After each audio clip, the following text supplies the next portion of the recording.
It was 8:15 in the morning on August 6, 1945. Hiroshima was waking up. Workers were walking to their jobs. Children were heading to school. Packed streetcars crossed bridges over the Oda River. The city was living an ordinary day. Then came the light, more intense than the sun, visible 300 kilometers away. Those who saw it were blinded for minutes. Within 1.6 kilometers of the hypocenter, the heat reached 6,000 degrees Celsius instantaneously. In 6 seconds, 70,000 people were dead. Within months, another 70,000 would die from the consequences. But tens of thousands survived, and their actions in the first seconds determined who lived and who did not. We are talking about surviving a nuclear attack, not science fiction, but information documented by the FEMA, the CDC, and verified by studies of Hiroshima and Nagasaki survivors conducted over decades. This video is not about politics. It is about a brutal and practical question. If you survive the initial blast, what do you do in the next few hours to stay alive with the least amount of damage? The answers exist. They are based on real science, on the testimonies of the Hibakusha, the Japanese survivors, and on decades of radiation research. The knowledge that can save your life is available. This script will deliver it. To survive a nuclear attack, you need to understand what you're up against, not at an engineering level, but at the level of real threat. What is going to try to kill you, in what sequence and at what speed? A nuclear explosion releases energy in 4 distinct ways, each with different characteristics and time windows. Understanding each one is the difference between an intelligent reaction and behavior that actively makes your situation worse. The first threat is the flash, thermal radiation that travels at the speed of light. It arrives before any sound, before you understand what has happened. In Hiroshima, third-degree burns occurred up to 3.5 kilometers from the hypocenter. It arrives before any sound, before you understand what happened. There is no escaping it if you're outdoors and exposed. The second is the blast wave, supersonic pressure that destroys buildings, hurls debris, and overturns vehicles. It arrives seconds after the flash. It is what blows windows inward and causes the majority of casualties from shrapnel. The third is initial radiation, gamma rays and neutrons emitted in the first minutes. They penetrate walls, bodies, and solid materials, invisible, completely painless. You feel nothing while the damage accumulates in the DNA of your cells. The fourth is the most insidious, radioactive fallout. The contaminated dust launched into the atmosphere that returns to the ground in the hours that follow, covering kilometers around the detonation in every direction the wind blows. The scale of the threat depends on the type of weapon. A smaller tactical bomb, such as those in modern arsenals, has devastating but geographically limited effects. A strategic weapon can contaminate hundreds of kilometers around it. What saves lives is distance and physical barriers. Nuclear physics is relentless, but it follows rules. Those rules favor whoever understands what is happening and acts quickly in the first decisive moments. Everything begins with the flash. If you are outside and see a blinding light with no warning, no sound, there is one correct and immediate behavior. Throw yourself to the ground, face down, covering the back of your neck with both hands. Do not wait, do not look at the light, do not try to understand. The blast wave arrives in seconds, and lying flat, low, with your feet pointed toward the explosion, dramatically reduces your exposure to impact and debris. Yang Hyun, a Nagasaki survivor, was 2.4 kilometers from the hypocenter when the bomb exploded. She instinctively threw herself behind a stone wall. The wall was knocked down. She survived. The correct angle made all the difference. The blast wave lasts seconds, but debris keeps flying for longer. Stay down for at least 30 seconds after the explosion. Only rise when the environment around you is relatively more stable. If you are inside a building when you see the flash, move away from the windows immediately. Window glass blows inward with the blast wave, and glass shards account for an enormous share of casualties. Lie down in the most interior corridor of the building, away from external openings, under a solid table if there is one. Cover your face with your arms. Every meter of distance from a window counts for immediate protection. In Hiroshima, survivors who were inside concrete buildings 500 meters from the hypocenter survived, while others in the open air 2 kilometers away died from burns and debris hurled by the blast. After the explosion, you have between 10 and 15 minutes before fallout reaches the ground. This is the most critical window. What you do in those minutes determines your radiation exposure in the weeks that follow. FEMA is direct. The most important decision is to get into a solid shelter as quickly as possible. Not forever, but for the next 24 hours when fallout radioactivity is most intense and most lethal to the body. Do not leave the shelter to help people yet. Do not call family members outside.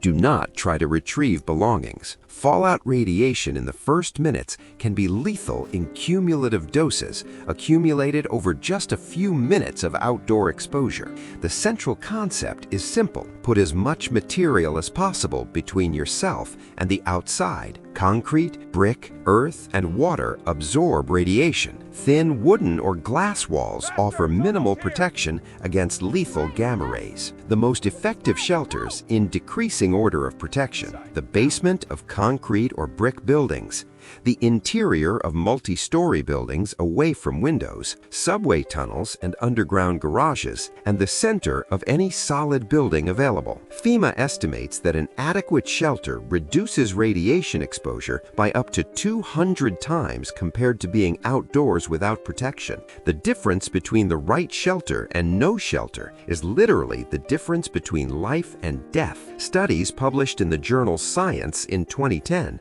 by researcher Michael Dillon showed that entering any indoor shelter within 10 minutes of detonation dramatically reduces radiation deaths, even in non-ideal shelters. You are sheltered. The explosion has passed. The flash was 20 minutes ago. Now begins the longest phase of survival. The invisible enemy, fallout radiation, is arriving and will keep arriving for hours. Fallout is composed of radioactive particles, fragments of soil and structures vaporized by the explosion, made radioactive and launched into the atmosphere. They fall like heavy gray dust in the hours that follow. The radioactivity of fallout decays following the rule of 7. Every time the elapsed time increases by a factor of 7, the radioactivity drops to 1/10. After 7 hours, radiation is only 10% of the peak level at the time of the explosion. The most intense radiation occurs in the first 24 hours, especially in the first 1 to 2 hours. Every hour you remain in adequate shelter during that period can make a real difference between life and death. While sheltered, close all windows, doors, and ventilation systems. Turn off air conditioning. Seal gaps with adhesive tape or damp cloths. Minimize any entry of contaminated outside air. If you were exposed to the outdoors before sheltering, remove and discard all outer clothing upon entering. Studies have documented that removing contaminated clothing eliminates up to 80% of surface contamination from the body. Wash your body with soap and water without scrubbing hard, which can damage the skin. Wash your hair with shampoo. Do not use conditioner. It causes hair to retain radioactive particles in the opened cuticles. Do not consume anything exposed to the outside environment after the explosion. Running tap water from a protected indoor system is still generally safe. Food sealed inside closed containers before the explosion is also safe to consume. The Hibakusha are the greatest source of real data on nuclear survival that humanity possesses. Their testimonies revealed crucial patterns that no simulation could faithfully reproduce. Individual behavior made an enormous difference. Distance was the single most decisive factor in immediate survival. Those beyond 2 kilometers from the hypocenter had a real chance of surviving if they took the correct actions. Within the first kilometer, the chance chances were minimal, but within the zone of 2 to 5 kilometers, behavior mattered enormously. Survivors in basements or behind dense obstacles, with their faces turned away from the explosion, had dramatically higher survival rates. Tsutomu Yamaguchi was 3 kilometers from the hypocenter in Hiroshima. He suffered serious burns and was temporarily deafened. He returned to his hometown, Nagasaki. And he was in Nagasaki when the second bomb fell on the city 3 days later. Yamaguchi survived the only 2 nuclear combat detonations in history. He died in 2010 at the age of 93 from stomach cancer unrelated to radiation. A testament to the power of making the right decisions under absolutely extreme conditions. The Radiation Effects Research Foundation identified the protective effect of conventional buildings. Survivors inside concrete or brick structures, even partially destroyed ones, had dramatically lower radiation exposure than those who were outdoors. The most counterintuitive but documented lesson: staying in an imperfect shelter for 24 hours is safer than moving in search of a better one. Every minute of movement means more fallout exposure and more accumulated dose in the body. Those who walked the streets in the first hours, searching for family members, accumulated doses that killed them weeks later. To understand why every decision matters, you need to understand what radiation does to the body. Chernobyl in 1986 provided complementary data on ionizing radiation that changed global response protocols. Ionizing radiation damages the DNA of cells. Gamma rays rip electrons from molecules, creating free radicals that break DNA chains. The body repairs minor damage, but not massive, rapidly accumulated damage. Radiation dose is measured in sieverts. A dose of 1 to 2 sieverts causes acute radiation syndrome, nausea, vomiting, hair loss, and a drastic reduction of white blood cells and platelets in the blood. Between 2 and 6 sieverts, the syndrome advances. The immune system collapses, wounds stop healing, internal hemorrhages occur. Without intensive medical treatment, mortality in that range goes from 35 to 70% of those exposed. Above 6 sieverts, gastrointestinal syndrome sets in, destruction of the intestinal lining, severe diarrhea, hemorrhage. Above 10 sieverts, the central nervous system is affected. Death occurs within days, with no possibility of effective treatment. In Chernobyl, the firefighters who fought the initial fire without protection received doses between 1 and 16 sieverts. Of the 134 who developed acute radiation syndrome, 28 died in the first 3 months. The rest survived with lasting effects. What Chernobyl definitively demonstrated: distance and physical barriers reduce the dose dramatically. With every doubling of distance from the source, the dose drops approximately 4 times. Time and barriers build survival. Every civil defense agency in the world converges on the same conclusion: staying sheltered for at least 24 hours after a nuclear detonation is the most effective individual action to reduce fallout radiation deaths. The FEMA nuclear manual is direct. If you survived the initial explosion, your survival depends primarily on your actions in the next 24 hours. A conclusion based on rigorous modeling of cumulative dose from fallout exposure. After 24 hours, radioactivity will have dropped to about 1% of the peak. Thanks to the rule of 7, the risk still exists, but it is dramatically lower. Brief exits for urgent needs then become more viable and safer. If you need to move inside the shelter, cover all exposed skin. Use long sleeves, trousers, and face protection if available. The goal is to minimize the area of skin exposed to radioactive particles in the indoor air. Monitor information from authorities if you have any means of communication. Battery-powered or hand-crank radios are crucial during power outages. Official instructions indicate when and where to evacuate safely and the direction of the wind. If you have potassium iodide, Ki tablets available at pharmacies, take them only if the authorities instruct you to and at the correct timing. It protects only the thyroid from radioactive iodine. Taken incorrectly, it can cause serious harm. People with thyroid disease, iodine allergy, or those over 40 have specific contraindications for potassium iodide. Never take it without medical instruction or guidance from health authorities. Self-medication in this scenario carries real risks. Water is a critical necessity during sheltering. Use sealed bottles or closed containers that were not exposed to the outdoors. Post-explosion rainwater is radioactively contaminated. Tap water from internal piping systems is generally safe. There comes a moment when remaining in the shelter is no longer the safest option, whether it has been compromised, resources have run out, or authorities have instructed evacuation to an identified safe zone. The direction of evacuation matters as much as the timing. Wind carries fallout in a specific direction, creating a contamination plume that can extend hundreds of kilometers in the dominant wind direction. Moving perpendicular to the wind direction or in the direction opposite to the plume dramatically reduces cumulative exposure. Walking only away from the explosion, ignoring the wind, can take you directly into the most contaminated zone. Before leaving, cover all exposed skin with as many layers as available. Improvise nose and mouth protection with damp cloth if you have no mask. The goal is to minimize inhalation of radioactive particles while outdoors. Move with purpose. Do not stop unnecessarily in the open air. Every minute of exposure in the first 48 hours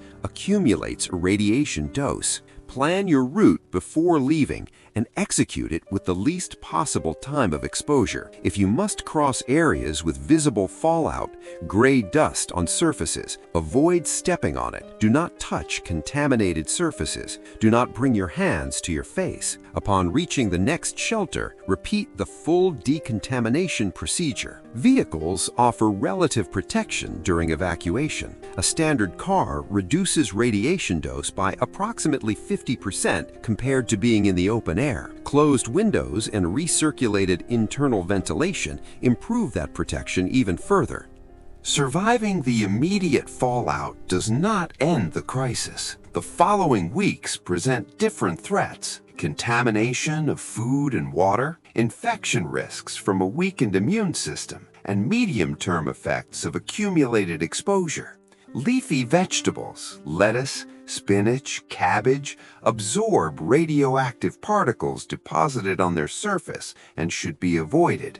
Fruits with thick, intact skins, oranges, bananas, potatoes, are safer if washed extensively. Milk from exposed cows is especially concerning. Radioactive iodine and cesium-137 concentrate in the milk of cattle that grazed on contaminated pasture. Processed foods packaged before the explosion are safe if the packaging is completely intact. Water is the central concern in the weeks that follow. Municipal treatment systems remove radioactive particles through filtration. Water from deep wells is safer than surface water in areas with extensive fallout. Without information on water safety, filter through multiple layers of sand and charcoal before use. Boiling does not remove radioactivity. It removes bacteria, which still has value in a situation of infrastructure collapse. Signs of acute radiation syndrome: nausea and vomiting in the first hours after exposure, followed by an apparent period of improvement and then deterioration of the immune system. Anyone who vomits within 1 hour likely received a high dose. The greatest long-term risk is an increased cancer risk, especially leukemia and thyroid cancer. For adults who survived the acute phase, regular medical follow-up is essential for early detection of secondary conditions. No nuclear survival script is complete without the psychological dimension. Hibakusha studies documented clearly psychological trauma was as devastating as the physical damage for a large portion of the Japanese survivors. Panic is the greatest enemy of the first minutes.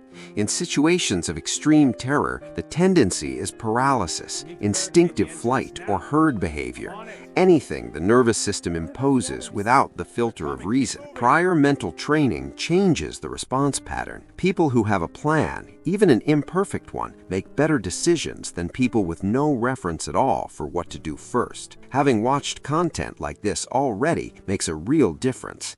The survivors who got out of Hiroshima fastest were not the physically strongest. They were the ones who maintained some capacity for reasoning in the first moments and made decisions with a defined direction from the start. Studies by psychologist Enrico Quarantelli on human behavior in disasters consistently show that total panic is less common than imagined. Most people, given some information, tend toward adaptive rather than chaotic behavior. Taking care of others around you has strategic value beyond the moral. Organized groups make better decisions and monitor each other for symptoms of radiation exposure. Solidarity effectively increases collective survival. But there is a crucial balance. Helping others cannot compromise your survival in the first minutes. Searching for family members immediately after the explosion, before you are in a safe shelter, can kill both the searcher and the person being sought. All the information in this video becomes more powerful if you prepare before you need it. FEMA, the CDC, and civil defense agencies in dozens of countries publish free guides that take only minutes to consult. Experts recommend having a basic kit at home: water, non-perishable food, a battery-powered radio, flashlights, a first aid kit. For the nuclear scenario, these same items are the core of any rational preparation. Identifying the best shelter points in your home, at work, and in the places you frequent is the most valuable exercise you can do right now. Which room is the most interior? Is there a basement available? Knowing the prevailing wind directions in your region can determine the correct direction for a nuclear evacuation. In many countries, this information is in the weather apps you probably already have installed on your phone.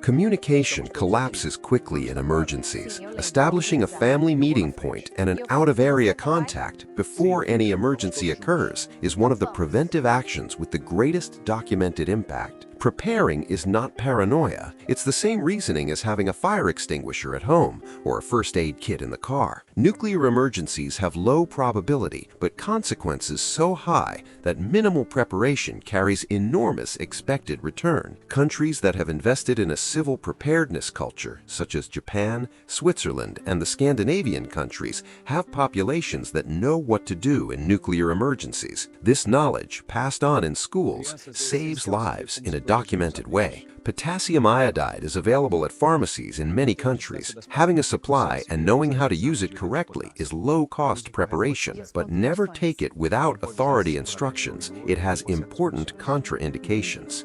Nuclear weapons have been a reality for more than 75 years. In that time, we have learned a great deal about how to survive an attack that the military planners of 1945 could not have imagined. The knowledge exists and is accessible. The Manhattan Project that created the first atomic bombs included planners who expected to use the bombs against military targets.